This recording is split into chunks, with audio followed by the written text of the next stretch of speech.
A very good evening. Thank you once again for joining us on Uctv this evening. My name is NORAH OSENDE to bring you the bulletin.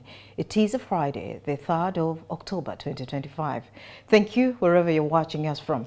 Tonight we are still starting with the National Unity Platform that has warned that any of its candidates that are found supporting the ruling National Resistance Movement or independent contenders instead of the official flag bearers will be disqualified. The party deputy President for Buganda Region, Muwanga Kivumbi, issued the warning while meeting new flag bearers from the region, urging them to remain disciplined, set aside personal grudges and work in unity to secure victory in the upcoming elections.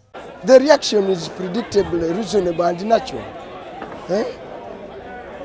I mean, when that happens, the heart, the feel of the loss, the feel, it's predictable. We only need to comfort people, reach out, speak to them, let them take heart. And that's what leadership is about. In my region, I'm doing all I can to mitigate, reach out to many former candidates, as many as possible. And we tend to even create them some role on the task force for Central Region. Whoever has been dreaming that Buganda can turn to Museveni, on Monday, they should attend a burial ceremony of Buganda for Museveni. For avoidance of doubt, if you are a new member and after this, going through this process, you chose to run as an independent, you cease to be a member. But be as it may, we want to urge them up to the 11th hour that it's not in the interest of the cause they cherish to run as multiple candidates, as independents. It's in their best interest as individuals, but it's also in the interest of the cause they love to work together. Because what choice do you have? Where we had a challenge that we love to face. We had many constituencies that had more than one candidate. But that's what a party that has traction, what it normally deals with. So we want to urge them that challenge, anyway, the party had to make a choice in one way or the other. They are not, we're emphasizing, they are not in any way bad elements of the party. Either they were candidates that were better than them. Tusinkanye ba flag bearers baffe okuva mu Buganda abamu ku of course abalala bali ku ground ne ku campaign ya president naye bisobodde okwatagana nabo ne tusinkana okuwayamuko era kikijja n'okubeerawo ku ba flag bearers aba Eastern Uganda, aba Western Uganda n'aba Northern Uganda nga ekyenkizo weewaawo tuvudde mu process y'okufuna ba flag bearer abagenda tukwatira flag kati nga tulina okweteekerateekera akalulu nga tubasaba bannange tofuna flaga ate n'owummula n'olowooza nti kiwedde ate kati olina nakola nnyo n'okusinga by'obadde okola abantu bakakasize ddala nti oyo y'abadde agwanidde flaga so kikulu kuba abamu ayinza okulowooza kati nfunye flaga ne bwe mpummula biba biwedde nedda ekirala nga tubasaba okwatagana. Now, the National Resistance Movement, or the NRM flag bearer, President Yoweri Kaguta Museveni, has received an overwhelming welcome in Apak and Kwanya district as he continued his third day of campaigning in the Lango sub-region. Museveni's campaign delegation was accompanied by top officials, including the Vice President of Uganda, Honorable Jessica Alupo, Speaker of Parliament Anita Among, and the NRM spokesperson Emmanuel Dombo, who urged that massive turnout dispels the long-standing narrative that Lango is a stronghold of the Uganda People's Congress.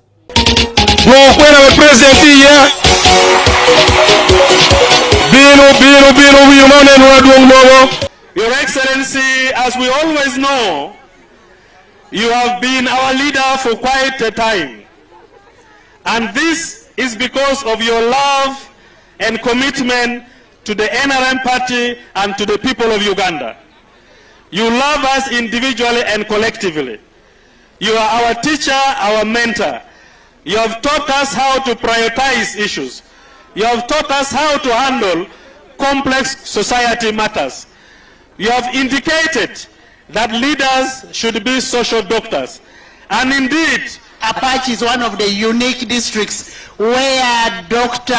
Obote came from. The people of Apache, the president that we have brought you, the candidate that we have brought you as NRM, is a candidate that loves everybody irrespective of color, tribe, religion. What is now called NRM has been active with Uganda for the last 65 years. But of the 3 points out of the 9 which I will speak about today, the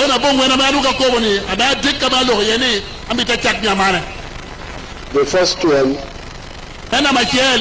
is Kuch.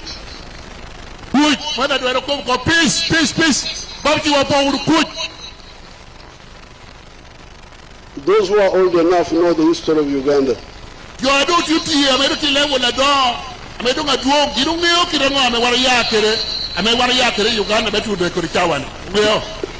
Uganda had become ungovernable.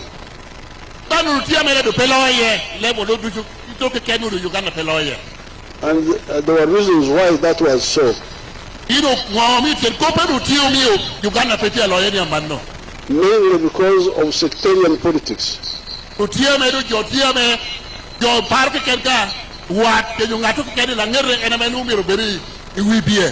Politics of tribes and religion,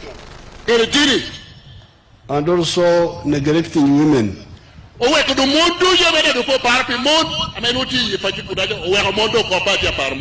we call gender chauvinism.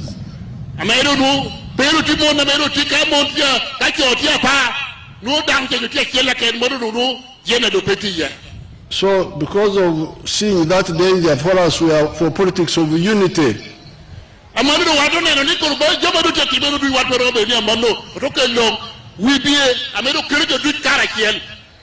That's why you hear us talking of the patriotism.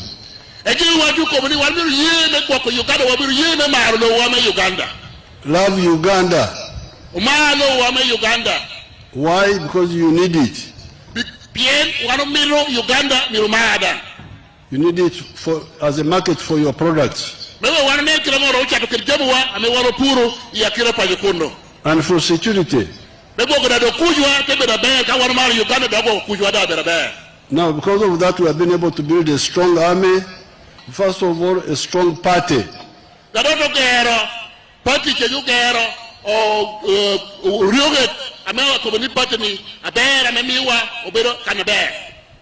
A party which has got membership in the whole country. The Nsambya Laudato Si Club has convened the second Interfaith Conference on Climate and Environment at Nsambya Catholic Parish, bringing together the leaders from different faiths to explore practical ways of conserving and protecting the environment. Under the theme, Creation with Peace, the conference highlighted the spirit of unity among religious communities in safeguarding Mother Earth.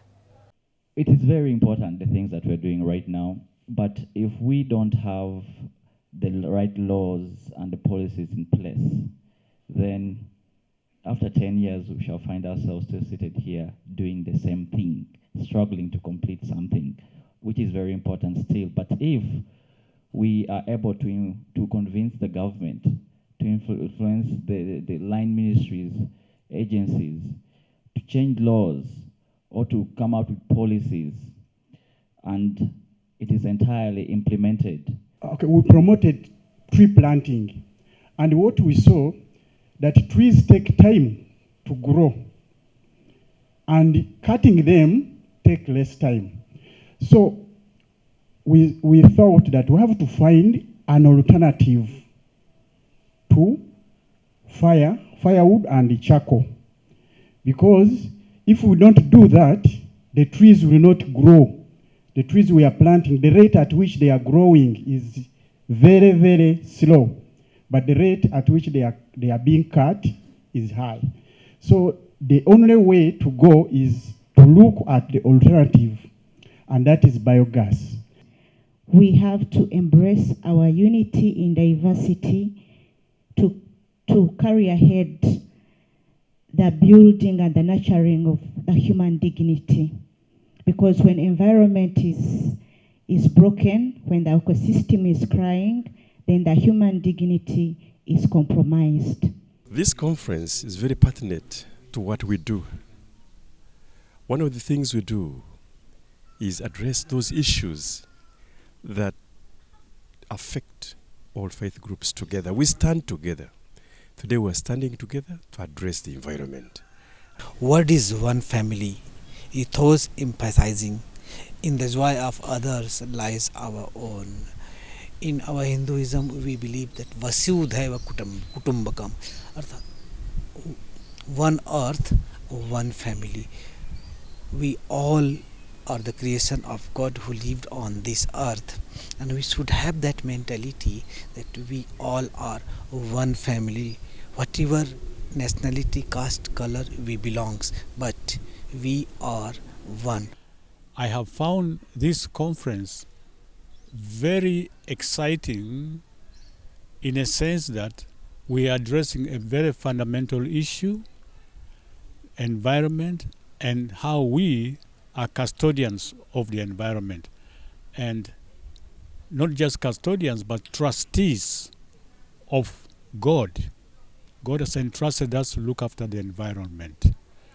And question is, are we doing it? Or we're just taking it in statements? As Laudato Si Movement Uganda, our main focus is to see that there's interconnectedness between the different activities done by different organizations so that we can avoid duplication of services rendered to our community. And also to look at what is our faith contributing to climate and environment. Here today we are having different communities like the Muslim, the Born Again, the Bahati, and the Salvation Army, together with the Catholic Church. And for us as young people, what the Interfaith Conference means for us is, love, connection, because the earth is one common home that we share, and religion is not something that should be dividing us, but rather bringing us together in one common home and as one family. Besides that, we all suffer the effects of climate change, and when we experience these effects, when we hear about them, they do not select. Climate change or the effects of climate change are not selective. So this conference is a chance for us to sit together as Muslims, as Christians, as people from all different denominations and religions, to discuss an idea that will at least tackle the laws that we have and the policies that we have. And when we talk about the laws or the legal frameworks and the policy frameworks that we have the laws. We have really, really beautiful laws. We also have the policies as well. But the challenge has been on the implementation. There are always gaps in the laws and the policies. The NEMA Act is wonderful, but what happens to implementation? People are encroaching on the wetlands.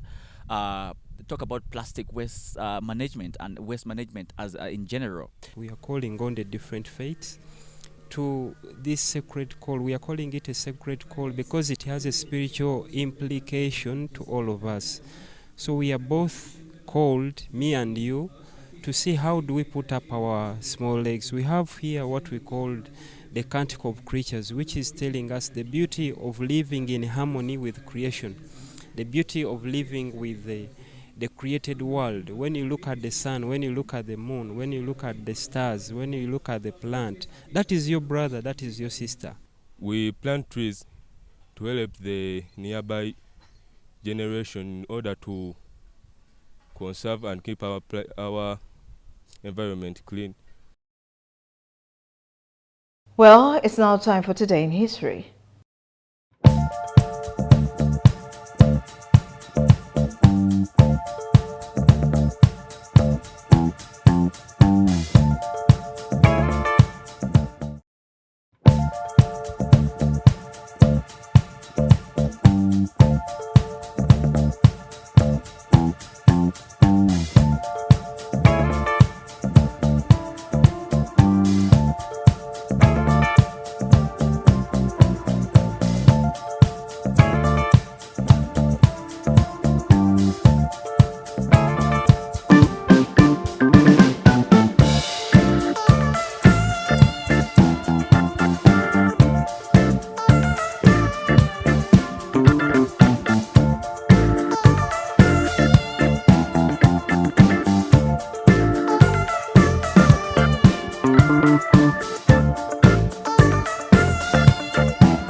Well, that marks the end of our news bulletin this evening. It has been nice having you this evening with us on Uctv News. Well, from the team behind the scene and I, we want to wish you a lovely weekend ahead. I am NORAH OSENDE. Take care.